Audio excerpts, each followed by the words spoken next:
असं वाटतं त्यांनी फक्त हात वर करा. अगदी पाठीमागची माणसं सुद्धा बरं का, ज्येष्ठ मंडळी. ओके, धन्यवाद. करा हात खाली. बघा बाळांनो,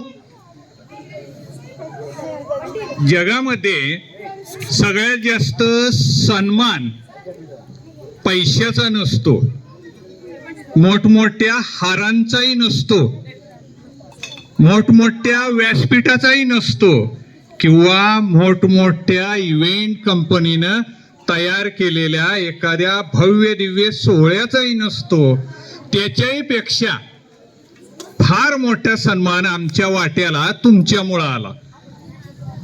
त्याचं मोल माहिती का तुम्हाला? काय खूप मोठा सन्मान वाटतोय?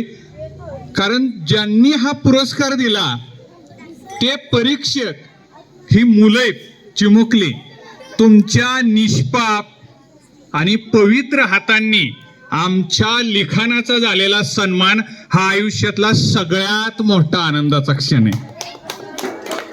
आणि मला वाटतं की हा क्षण तुम्ही आमच्या वाट्याला उपलब्ध करून दिला, त्याबद्दल मी स्वतः आणि आमचे सगळेच पुरस्कार्थी मान्यवर पहिल्यांदा तुम्हा सगळ्या मुलांच्या बद्दल कृतज्ञता व्यक्त करतो.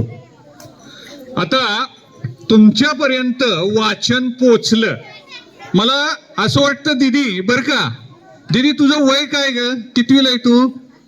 7वीला. 7वीचं वय किती असतो? 12-13 वर्ष असतं. युवराज दादा, 12-13 वर्ष वय असतं 7वीचं. पण हे वय कशाचं असतं? शरीराचं.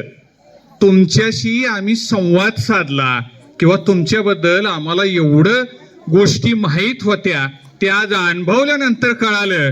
बाळांनो, शरीरानं तुमचं वय 1ली ते 7वीच्या मुलांचं 6 वर्षापासून ते 13-14 वर्षापर्यंत असेलही शरीरानं, पण बुद्धीनं तुमचं वय 25-26, अगदी 30-35 वर्षाच्या प्रगल्भ माणसा इतकं वय तुमचं.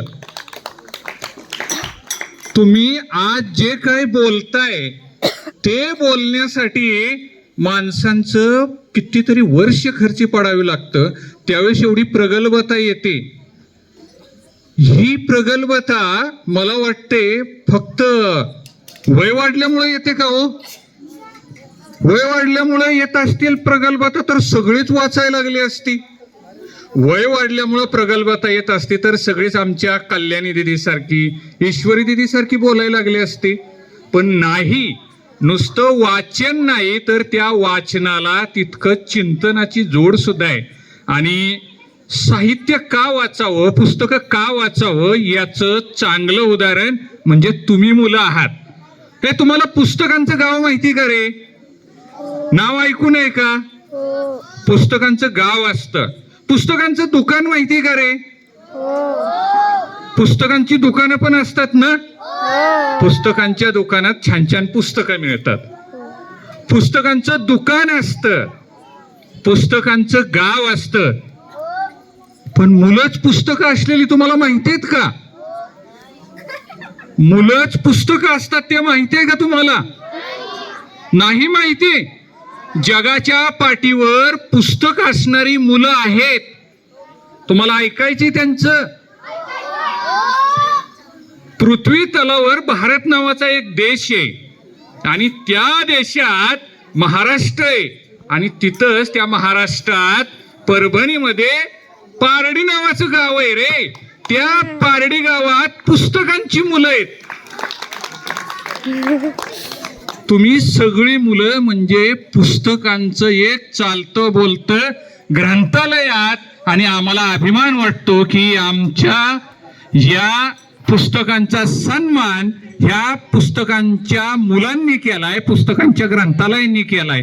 आणि हा प्रवास एवढा सोपा नाहीये, कारण युवराज दादांसारखे अतिशय ध्येयवेडी शिक्षक आणि त्यांना तितक्या सक्षमपणे साथ देणारे कुलकर्णी सर असतील किंवा त्यांची बाकीची टीम असेल, एकदा ह्यांच्यासाठी जोरदार टाळ्या झाल्या पाहिजेत.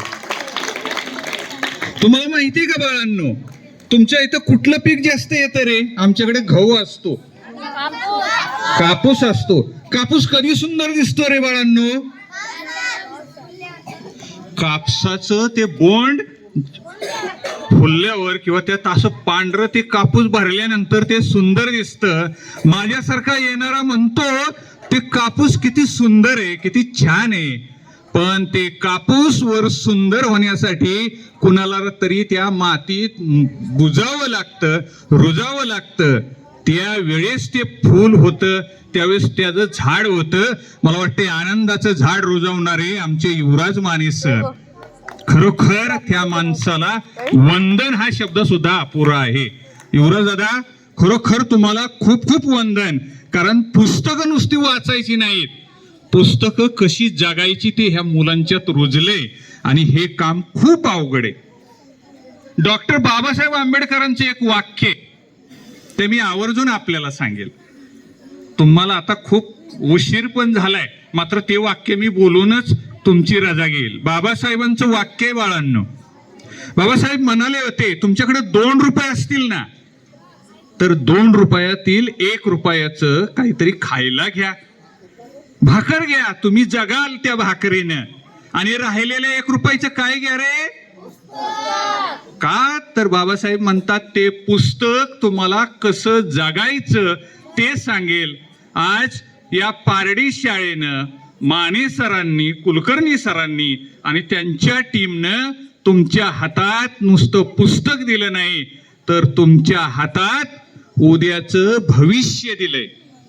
आणि ते भविष्य ज्यावेळेस उद्या एखादी यशोगाथा लिहिली जाईल, तुम्ही उद्या सुजाण नागरिक व्हाल, खूप यशस्वी माणूस व्हाल, त्यावेळेस तुमच्या यशाचं मूळ ह्या पारडी शाळेच्या ह्या वाचनाच्या उपक्रमात असेल.